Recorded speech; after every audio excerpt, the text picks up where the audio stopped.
সাগরপাড়া থানার সাহেবনগর দামোশ বিলে রাতের অন্ধকারে অবৈধভাবে মাটি কাটা হচ্ছে। রাতের অন্ধকারে জেসিবি মেশিন দিয়ে মাটি কাটা চলছে।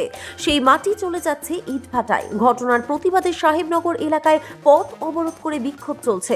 অবৈধভাবে মাটি কাটার ফলে দামোশ বিলের পাড় ভেঙে যাচ্ছে বলে অভিযোগ স্থানীয় বাসিন্দাদের।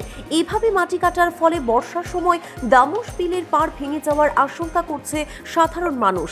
চাষের জমি ভেঙে পড়বে বলেও জানান স্থানীয় বাসিন্দারা। দিনের পর দিন রাতের অন্ধকারে জেসিবি দিয়ে মাটি কাটা হয়। পুলিশ প্রশাসনের মদতেই মাটি কাটা চলছে বলে অভিযোগ করেন স্থানীয় বাসিন্দারা।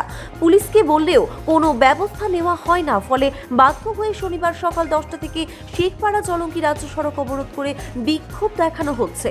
রাস্তায় বেঞ্চ পেতে অবরোধ করা হয়, ফলে বাস, লরি, টোটো সহ অন্যান্য ছোট বড় যানবাহন আটকে যায়। ভোগান্তির মুখে পড়েন পথ চলতি মানুষ। ঘটনাস্থলে পৌঁছায় সাগরপাড়া থানার পুলিশ প্রশাসন অবরোধকারীদের বুঝিয়ে অবরোধ তোলার চেষ্টা করছে। তবে অবরোধকারীদের দাবি, বিডিও এবং বিএলআরও অফিসের লোক এসে দেখুক, তারপর আমরা অবরোধ তুলব। অবিলম্বে অবৈধভাবে মাটি কাটা বন্ধ করতে হবে, তা না হলে বৃহত্তর আন্দোলন চলবে। বলতে গেলে সাহেবনগর যে মৎস্যজীবীর যে বিলের মাটি দিনের দিন কাটিয়ে ফুলি দেওয়া হচ্ছে, তুলি নিয়ে গিয়ে ভাটায় দেওয়া হচ্ছে। কখন কাটছে? রাত্রি আপনার 12টার পরে আসছে, যে রাত্রে মানুষের ঘুম কামাই করে দিচ্ছে। রাত্রি 12টা, কোনোদিনও 12:30, কোনোদিনও 11টার সময় আসছে, আইসে সরকারি বিলের মাটি নিয়ে গিয়ে বিক্রি করে দিচ্ছে। অবৈধভাবেই তো, অবশ্যই অবৈধভাবে। কাটছে জিসিবি দিয়ে পকলিং নামিয়ে, এবং পুলিশ সঙ্গে থাকছে। পুলিশকে বলতে গেলে পুলিশ বলছে যে বেশি কথা বললে পিঠের চামড়া তুলে দেবো।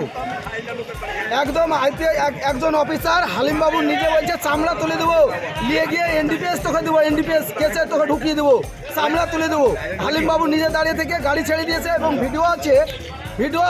হালিমবাবু নিজে বলছে চামড়া তুলে দেবো, এনডিপিএস দেবো। তোর কোন বাপ আছে? কোন বাপের কথায় লাচিস? তাহলে কি পুলিশের মদতে মাটি কাটা হচ্ছে? অবশ্যই পুলিশের মদতে। পুলিশ আসে নিজে সরজমিনে, ভিডিও আছে। পুলিশ আসে সরজমিনে নিজের ট্রাক্টর ফাক্টর যত আছে সব ছেড়ে দিয়েছে। সরজমিনে পুলিশ এসেছে এবং আমার কাছে ভিডিও আছে। আমাকে বলতে চাইছে যে তুই কথা বললে বিনা কৈফিয়তে তুই চায়ের দোকান করেছিস, তোকে তুলে নিয়ে গিয়ে এনডিপিএস দেবো, ফেন্সিলি রেখে। তোর কোনো বাপ নেতা থাকলে পারলে বাঁচাই জানে।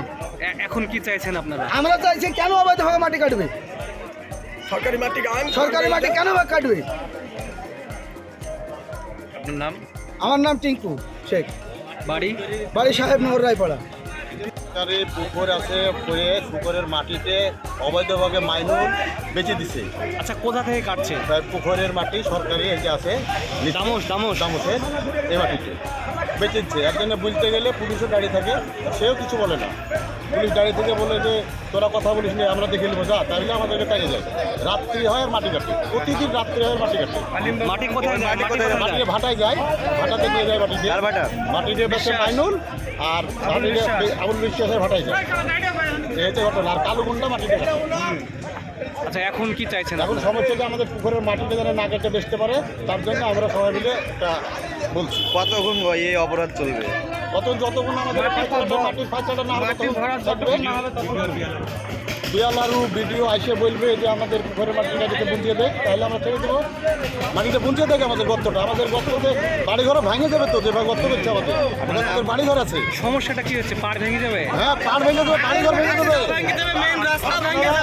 আপনারা গর্ততে যে দেখেন যে কতটা মাটি কেটেছে আর আমাদের বাড়িঘরটা কতটা অসহায় হয়ে গেছে, সেটা আমরা নিজে দেখেন, চোখে দেখে বলেন যে আমাদের বাড়িঘরের কি অবস্থা হবে। মানে বিপজ্জনক ভাবে কাটছে আর অবৈধ মাটিটা কাটছে পুরাদম। বর্ষার সময় ক্ষতি হবে মনে করছে? বর্ষার সময় তো ক্ষতি হবেই, ভেঙে যাবে বাড়িটা যেন না ভেঙে যায়। তার জন্য আমরা সকলের কাছে অনুরোধ করছি যে মাটিটা যেন ডোয়ার থেকে না কাটা হয়। আপনার নাম? আমার নাম মহির শেখ।